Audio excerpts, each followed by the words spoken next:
Stupid scientists with their degrees. Hello everybody, welcome back to another brand new episode of Business Blaze. This one is brought to you by, hey, new sponsor, Fetch Rewards, where you will fetch rewards. If you like getting gift cards and other cool prizes for free, who would be like, no, I don't like that, Simon. I don't like things for free. I hate gifts. What an idiot. Oh, what a loser! Then you've got to download Fetch Rewards. More on them in just a bit. Welcome back. What happens here, as always? Stop this mindless violence! Danny has written me a script. I am going to read the script, and Sam is going to sprinkle in some fine vintage memes. Let's do this. This is all about the best scientific conspiracy theories. Is this going to be one where it's like, because I don't want to say they're the best, like what does that mean? Sometimes I come up with these titles and I'm surprised Danny doesn't write back to me like, Simon, are you sure you mean this? Because it just seems a bit dumb. You're a big brain. I know you're a big brain, Simon, so why have you come up with a title? Let's see how Danny interprets it and let's jump in. The location is the Soviet Union. The year is 1940. Somewhere close to tea time, Joseph Stalin takes a last puff on his cloudy comrade cigarettes before marching into a heavily guarded facility which houses the Soviet atomic bomb project. He has an announcement to make which will change the course of the future on both sides of the Iron Curtain. Productivity grinds to a halt as the workforce of scientists and engineers and atomic bomb painters. Very important job right there. Are called into a meeting in the commie canteen to hear the words of their great leader. Addressing the crowd, Stalin declares, "Tools down, lads! Stalin in the house!" That's actually what Danny wrote. I've got a dead good idea which is probably going to save us a few quid. Let's forget about building a bomb and just poison the capitalist pig water with fluoride so all the little kids grow up to be complete imbeciles. Sounds good, yes? Keep it real! Stalin out! And I imagine he just drops a mic. Boom! I wish I had a mic to drop. It doesn't really have the same effect when you're using a lav mic. Same. Well, that's one theory. Also, is fluoride really... I thought fluoride wasn't poisonous. Isn't fluoride why we, no one has fillings anymore? Like, you look at my parents' generation, it's like half their mouth is filled with metal. You look at my generation, I had one filling. Ever. That's it. Fluoride in the water clearly works. Well, that's one theory regarding how nearly 400 million people around the world, including 2/3 of the US, ended up receiving an artificially fluoridated drinking water from their community system. Some say that it was a communist plot to implemented by undercover agents who had secured influential positions in the US in a bid to deplete the brain power and sap the strength of generations of American citizens. All I know is I grew up on fluoride, I've got great teeth, and a massive big brain. Others suggest that the Soviets just copied the idea from the Nazis, who had long been adding fluoride to the water in the segregated Jewish ghettos in order to keep the residents subdued. This is such bullshit. Unless, vast amounts of fluoride cause some problems? That doesn't sound true. Meanwhile, some reckon that the sinister plot was wholly American and that the big corporate giants such as Kellogg's and Nestle were in on the scheme to pollute US tap water with fluoride poison under the flimsy pretense that it was good for children's teeth. Yes, but why? We always have to ask, why? Whatever the origins, the introduction of fluoride to US water in Grand Rapids, Michigan in 1945 did sound a bit sneaky. The problem with the secret experiment into reducing the rate of cavities and tooth decay amongst the 30,000 school kids of Grand Rapids is that nobody bothered telling the guinea pigs. And that's always going to cause suspicion. In this case, it forms the Anti-fluoridationist movement, which sounds like a bit of a mouthful, and it's still going strong today. But what exactly is meant to be the problem with fluoride? It depends who you ask. If you ask a idiot, or if you ask someone with two brain cells to rub together. Oh man, I feel like, wow. At the lower end of the crazy spectrum, it's believed that fluoride can actually damage teeth and bones, and that's a claim not entirely without foundation. Yeah, I think if you have loads of it, it's not good for your teeth, right? Because this is the thing with babies, they can't have the water and also the toothpaste at the same time because it's too much fluoride for their little bodies, and they get all up. Moving up the scale, some anti-fluoridationists allege that this natural and abundant element can lower IQ, cause cancer, is actually just toxic waste from North Korea, or it's just part of a government-sanctioned mind control program. Oh, and if you're in doubt, just ask Alex Jones. Look, there's one thing, if anyone learns anything from this video, it's that we should be asking Alex Jones about absolutely f***ing nothing ever.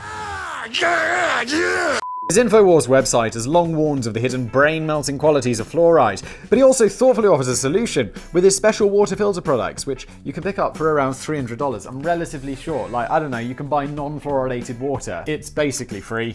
It's like 30p a bottle or something, and that's in the plastic bottle already. You could probably buy filters that will filter out fluoride. Alex, $300?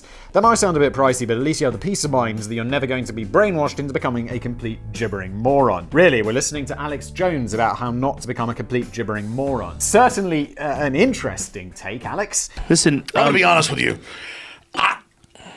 I'm kind of retarded. It's true that, like most things, fluoride isn't entirely harmless if you overindulge. A whole range of, if you overindulge on water, it's going to be too much for your little kidneys and you're going to die. A whole range of studies over the last few decades have concluded that fluoride exposure is linked with teeth staining and even lower cognitive results in children. But the studies are questionable largely because they're conducted in countries where fluoride levels in drinking water are wildly higher than in places like the UK and the US, and way beyond the levels recommended by the World Health Organization. The United States Centers for Disease Control and Prevention hail the fluoridation of water as one of the biggest public health achievements of the 20th century. Why should we listen to them? Stupid scientists with their degrees! While American Dental Association reckons that the fluoridation of public water supplies is the single most effective public health measure to help prevent tooth decay. Why should we listen to them? They're stupid doctors with their medical degrees. What do they know? Alex Jones! He's our man! All hail! Come on, humanity! It's so disappointing! It's worth noting that just 10 years after the first secret experiment in Grand Rapids, tooth decay among local kids dropped by a pretty impressive 60%. But then again, all these organizations could just be agents of the fluoride mafia. That's probably the conclusion drawn by residents of Portland, Oregon, who have fiercely battled against fluoridation over the years and seem determined to choose massively increased tooth decay in their children over government mind control. Well, yeah, if there was actually government mind control, I'd be like, yeah, I'd rather have more cavities and less government mind control. But the problem is, there isn't any government mind control. Yes, I do wonder how many of them would notice if Portland City Council followed the example set by Golden Rapids in the 1940s and just shoved fluoride in the water anyway. An intriguing story of this kind of thing happening in reverse occurred in the city of Kuopio in Finland. Pronunciation is gonna remain a mystery on that one. Good evening, and welcome to a very special night of mystery. The authorities decided to stop the fluoridation of water in 1992, and citizens suddenly began reporting a change in taste and a reduction or increase in side effects of drinking non-fluoridated water, depending on which side of the fence on which they sat. That's something called the placebo effect, ladies and gentlemen. But Kuopio had actually stopped the fluoridation of water a whole month before making the announcement, and in all that time, nobody batted an eyelid or even muttered a word of dissent or noticed the slightest change in their drinking water. Of course they didn't. Goddamn placebo effect! What an idiot. Maybe this just illustrates how so many scientific conspiracy theories fester and flourish entirely in the head, but have little in relation to anything that's actually going on in the physical world. Shocking. Then again, we may have to view that story with a soupcon. What is this? It's another word I don't know. Soupcon. Spelled like soup, con, but one word. Fascinating. Bear in mind that Finland doesn't even exist. OGBB! The water-powered car was invented years ago. Yeah, I've seen that video on YouTube where it's like, I've invented this car that runs on water. And it's like, no, you haven't. And the news story is like, yeah, look at this. It's amazing. It's like, look. If that actually existed, it'd be like, we'd have them, wouldn't we? And people are like, Simon, it's Shell, it's BP, it's big oil. They're keeping them down. I'd be like, no, it just doesn't work. I mean, in this case, it really is Occam's razor. It doesn't work. It doesn't work. I mean, or maybe it does work, but then you need to, like, loads of fucking hydrogens put in it or whatever. Yeah, Mr. White. Yes, science. One of the main reasons I've never been too bothered about my failure to pass my driving test is the fact that I wouldn't have got very far anyway. Most of my trips out would have probably involved an extended visit to the pub somewhere along the line, so I wouldn't be able to drive any further than that, or drive home if you're just stuck at the pub. I wonder if there are people who have such little foresight in the world that they drive to the pub, get absolutely shit-faced, and they're like, oh, shit. Who lives? I know it's all, people are like, don't forget to live in the moment. Always be living in the moment, Simon.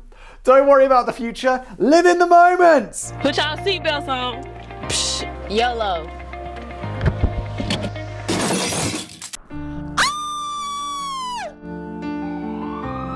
It's like a whole movement, but it's like, yo, if I really wanted to live in the moment, I'd just drive to my favorite pub, get shit-faced. But the problem is, 11 o'clock rolls around, I want to go home, and it's like, I can't, because I'm shit-faced. What am I gonna do? I wish I was so free. I suppose things would have been a bit different if I lived in the US. I could have just brought my 7-year-old cousin along for the ride and let him handle the driving duties after I've downed a few too many bottles of Bishop's Finger. Danny, if you were in the US, you're probably not gonna be drinking Bishop's Finger, because that is like the most British drink that I can think of. It's an ale or something like that. I don't know. It's alright. Still, I'm comforted by the thought of how much money I've saved on gasoline, insurance, maintenance, and ever going anywhere. I'm reliably informed that petroleum prices are sucking drivers dry, and you'll feel even more of a con if it turns out that the solution to powering a normal everyday car with just water was delivered ages ago. But it was buried deep by the mighty oil corporations who would naturally prefer you carry on giving them all of your money instead. During the 1990s, American inventor Stanley Meyer claimed to have invented, and indeed received the world's first patent for, a technical new design which could be retrofitted to any old banger and enabled it to run on good old-fashioned water. He even gave a public demonstration during a news report and an Ohio TV station, I'd seen this, in which he showed off a dune buggy which had been equipped with this revolutionary new water cell. He claimed that he could get from Los Angeles to New York using only 22 US gallons or 83 liters of water. Yeah, except he can't. It was a claim met by suspicion from some quarters, surprisingly, particularly from, say, scientists. You obviously can't power a vehicle just from burning a bit of water, mainly because water does not burn.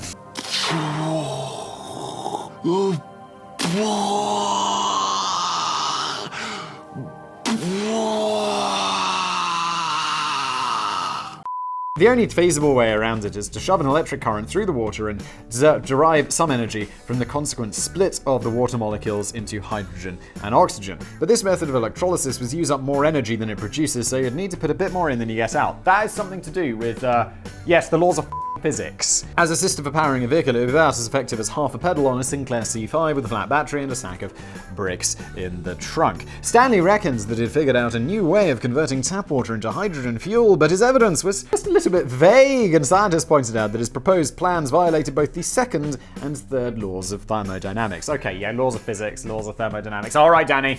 Who's the big brain? Mr. I am the law. Nonetheless, it's Danny, not me. I knew it was like thermo something, but I was just like, let's just go with physics and play it safe today. Nevertheless, he was able to patent his water cell invention in 1996, which means that he must at some point have proved that the patent review board that he had come up with a reliable invention, paving the way for a bright future of cost-effective, non-polluting vehicles, which you could power up with a hosepipe. But here's the spooky thing. Less than 2 years later, Stanley Meyer was dead. Yeah, because people never die. Oh no, wait, what does everyone do? Yes, everyone eventually dies. Yes. His brother Stephen claims that Stanley had been enjoying a business lunch with a couple of Belgian investors when Stanley took a sip of cranberry juice and suddenly started clenching his neck and writhing around in agony. His final words to Stephen were reportedly, "They poisoned me." Stephen also claims that two inventors seemed notably unmoved by the turn of events, asking no questions and offering no condolences. Stephen never saw either of them again. Stephen now claims that his brother's death was ordered by the petroleum companies who secretly rule the world and to constantly suppress the development of alternative fuels to protect their own multi-billion-dollar interests. It's gone brilliant with Tesla, hasn't it? And electric cars in general. It's gone brilliantly well. Because, yeah, no... Everyone's like, yeah, electric cars, they're definitely not the future. We're all going to be burning that oil. Said no one ever. So presumably they'll murder anyone who gets too close to uncovering the secret that vehicles can be powered with water. But following a 3-month investigation, the coroner's report concluded that Stanley Meyer had died of a cerebral aneurysm. Shocking. It's also very possible that his water cell invention wasn't quite all it was cracked up to be. Earlier that same year, he had faced a flood of lawsuits from aggrieved investors who had commissioned their own independent studies into the invention and found that there was nothing remotely revolutionary about the water cell. It simply used conventional and remarkably shitty electrolysis. The courts even found that Stanley had committed gross and egregious fraud. Oh, shit. And ordered him to pay back 2 of those investors a total of $25,000. His patents have since expired and are now in the public domain for anyone to use as they see fit, but there's been a conspicuous lack of interest in his work. Shocking. Because, I mean, he was putting in more energy than he gets out. It was electrolysis. Bravo. Guess what? It wasn't a conspiracy theory. Shocking. So that was a fucking lie. Although some companies today are still mucking about with purpose-built water-fueled cars or hydro cars, the general consensus is that there's still a less effective mode of transportation than the pogo stick. Oh! But all this is probably just a massive misdirection tactic. While conspiracy theorists are fretting over the suppression of water-fueled vehicles, the petroleum giants have spent the last 50 years secretly murdering all the scientists who discovered that cars can actually be powered by chocolate, beer, and dead cats. Look, this channel is watched by enough people to be, there's someone going to be spouting off being like, Simon, the dead cat car was a real thing, and it can still be a real thing if it wasn't for Shell. fucking shell, allegedly. Hi, my cat died today. Get a new one. You know what is not keeping you down? You know what is enabling joy in your life? That would be Fetch Rewards. Oh, what? Fetch Rewards is a brilliantly simple app that gives you rewards. Oh, it does? That's surprising. I wouldn't have guessed that from the name.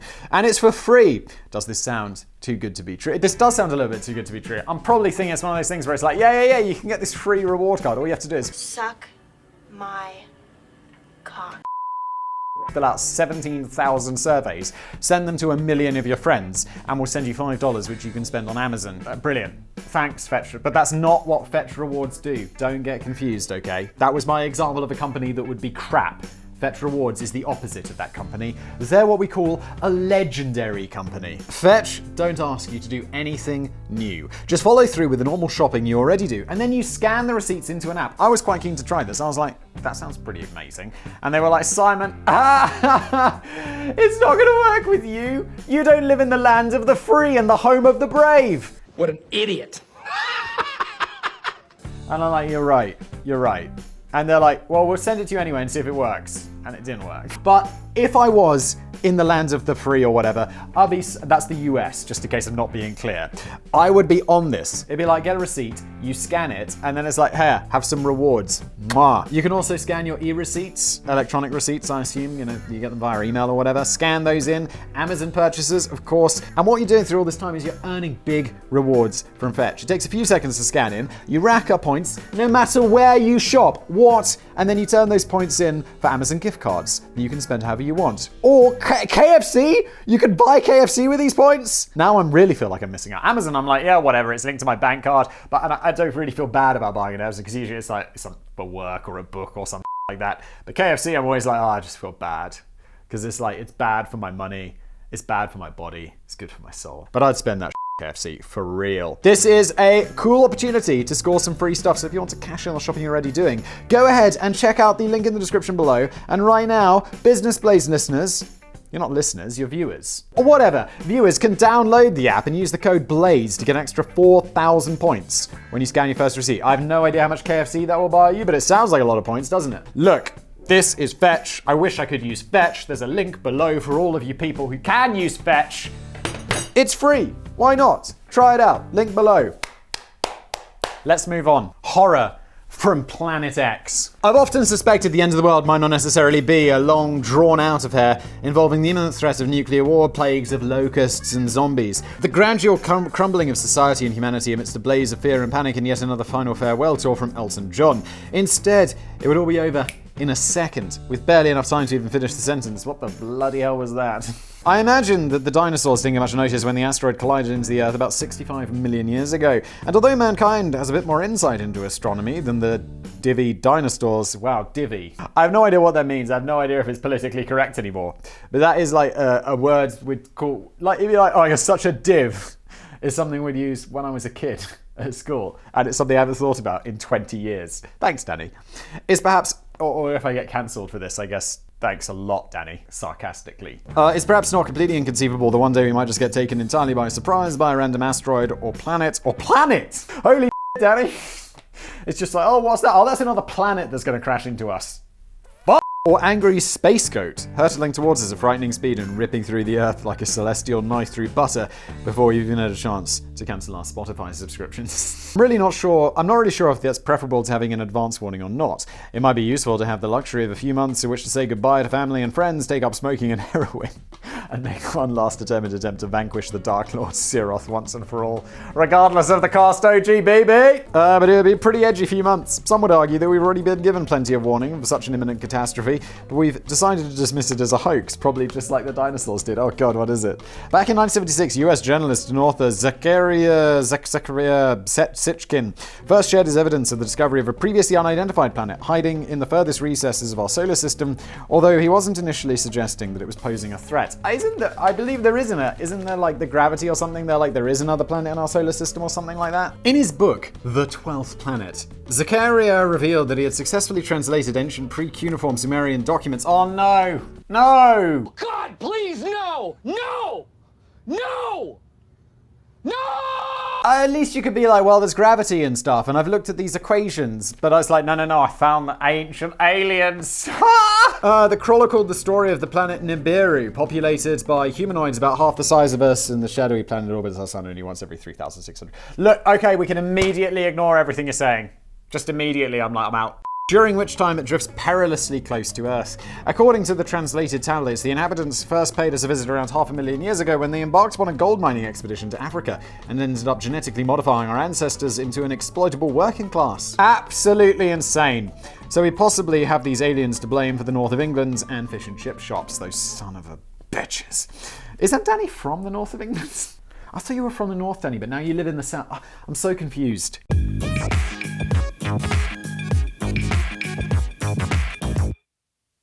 Where's Rotherham? Isn't Rotherham in the north? Well, it's sort of in the middle, but it's near Manchester. That's in the north. It's definitely in the north. Just before his death at the age of 90 in 2010, Zechariah insisted to the New York Times, "This is in the texts. I'm not making it up, except you are, Zechariah." But very few other specialists of the Sumerian language agreed with his unique translations of the ancient texts. And he had a bit of form in coming out with wild and largely unsubstantiated theories. In one of his other books, he finds himself pondering if the biblical cities of Sodom and Gomorrah were wiped out by a nuclear bomb. They were not. His theories returned to the surface in 1995 when Wisconsin nutter Nancy Leider launched the conspiracy website Zeta Talk. Nancy, that had led a funny old life, the self-proclaimed psychic, claims that she was abducted by aliens called Zetans who planted a communications device in a tiny brain. She does have a tiny brain. This came in handy in later life when the aliens kept in touch with Nancy to warn her that Planet X would collide with the Earth in the year 2003. Oh no, wait, no. It's 18 years later and we're still good. Causing the Earth to stop spinning for 5.9 days. The movement in the North and South Poles, the disruption of Earth's magnetic core, the disbanding of Coldplay, and the splitting of the planet's crust. Coldplay, no! And ignite your bone. IGBP. Although Nancy herself didn't initially make any reference to Zechariah's previous discovery of the planet Nibiru, her theory mutated throughout the 90s, forming a bizarrely popular conclusion that it was the same planet as Nibiru, which was destined to destroy us all in 2003. At one point, it was estimated there were over 2 million websites devoted to the topic of this impending doom. That is impossible. 2 million websites just because some crazy-ass woman is like, yo, it's very hard to get people to follow you. I mean, although here we all are. But, I mean, it really is. How did you manage it? And although this kind of thing can usually be seen as harmless and laughable nonsense, not usually, all the time. The most disturbing aspect of all of this is that Nancy was strongly encouraging her army of devoted crackpots to have their pets put to sleep so that they wouldn't have to endure the horrors of the end of the world. Nancy, f*** you. What are you doing? Of course, 2003 came and went, and you couldn't help but notice that the world kept happily spinning on, and Coldplay didn't split up, although there were loads of dead pets. Christ, Nancy, Christ. Nancy later revealed that she wouldn't yet disclose the real date, and that she had told a little white lie to fool the establishment so that they wouldn't have time to declare martial law and trap citizens in cities during the destruction of the planet. Nance, seriously? I couldn't find any evidence of her offering refunds to all those people who had just shelled out $500 on having Pickles and Jasper put to sleep. Is it really so expensive to have your dog put to sleep? You know what's cheaper? Smash that dislike button. The theories came back into orbit in 2012, which of course was a good year for doomsday prophecies. This time NASA took the unusual decision of releasing a statement to confirm that Nibiru didn't exist and was definitely not hurtling towards Earth. NASA, don't give them any, just stop it, NASA. Just be like, oh yeah, no, just, we're not even gonna reply. It's better that way. A few years later, the Christian numerologist David Mead shared the sad news that Nibiru would definitely wipe us all out in the year 2017. Again, Nope, we're all good. He gleaned this daunting information by cracking secret numerological codes, which are apparently literally sprinkled across the Bible. Oh my. I don't often wonder why anyone would bother trying to make an accurate prediction for the end of the world in their own lifetime. If you get it wrong, you look like a dick. If you get it right, it's not like you're going to get a pat on the back for being clever. Yeah, it's a lose-lose, guys. Stop it. From my own intensive research, all I've been able to piece together is the conclusion the world didn't end in 2003, 2012, or 2017. But some people are still convinced that NASA is involved in a massive conspiracy to hide the planet Nibiru from the public. It's claimed that the appearance of the so-called comet Elenin in 2011 was actually the planet Nibiru, despite the fact that planets don't usually have tails. Some theorists point to a patch of missing data in Google's sky near the constellation of Orion, which seems to indicate that some of the information has been redacted. Google claims this was just a glitch in the software, and they point out the missing patch of sky can easily be viewed by anyone with a telescope. And that's the main point, really. Quite aside from the fact that the planet, which takes 3,600 years to orbit our sun, would have quite significantly disrupted the solar system by now and completely altered the paths of Earth and Mars, the main evidence against the theory is that Nibiru would clearly be visible to anyone with a telescope, and probably even to the naked eye. And so far, not one of the hundreds of thousands of keen amateur astronomers around the world has ever caught a glimpse of it. It's because it doesn't exist! That's not to say it's entirely impossible that a bonus planet might not be lurking somewhere at the far edges of the solar system. I think that there is an extra planet, isn't there? They're like, it's far away, it's pretty big. I thought this was a thing. I might be wrong. Astronomers have recently speculated, thank you Danny, that planet 9 might exist somewhere beyond Neptune and could potentially explain some of the more mysterious and so far unexplained motions of objects in the icy Kuiper belt. It's speculated that this hypothetical planet would have a mass 10 times greater than that of the Earth and take somewhere between 10 and 20,000 years to complete a single orbit of the Sun. You know what's not on there? Weird aliens. They're not there. They're just not. Planet 9 is yet to be spotted, though NASA doesn't rule out its existence. This naturally has led some people to believe that Planet 9 and Nibiru are one and the same. They're not! And that it's currently on a path of destruction, but just with a different code name. But you're probably best off just not worrying about it. Nick Pope has a CV which includes investigating UFOs and other mysteries for the UK government's Ministry of Defence. Why must he be paid? Which sounds like a super cool job, and as Nick puts it, all this isn't to say that there aren't some existential threats out there, but if people want to worry about something, they should probably worry about North Korean missiles or about Iran acquiring nuclear weapons, not about Nibiru. Well said, mate. Wise words, maybe. But I don't think they'll dampen the enthusiasm of all those people who are determined to seek the answers to their imminent doom amongst the stars, instead of looking a bit closer to home. The human race can be a funny lot sometimes. I'm beginning to think they put something in the water. Oh, beautiful callback, Danny. This has been an episode of Business Blaze. I have been your boy with the blaze. Look, if you'd like to get something for nothing, you should check out today's sponsor, Fetch. There is a link below. And as always, thank you for watching. I wonder if you perch my merch at perchthemerch.co and then use Fetch on the receipt from Teespring. Do you get points? Someone try that out, please. It's a double win for me. And let me know in the comments. Hero Legends, thank you for watching.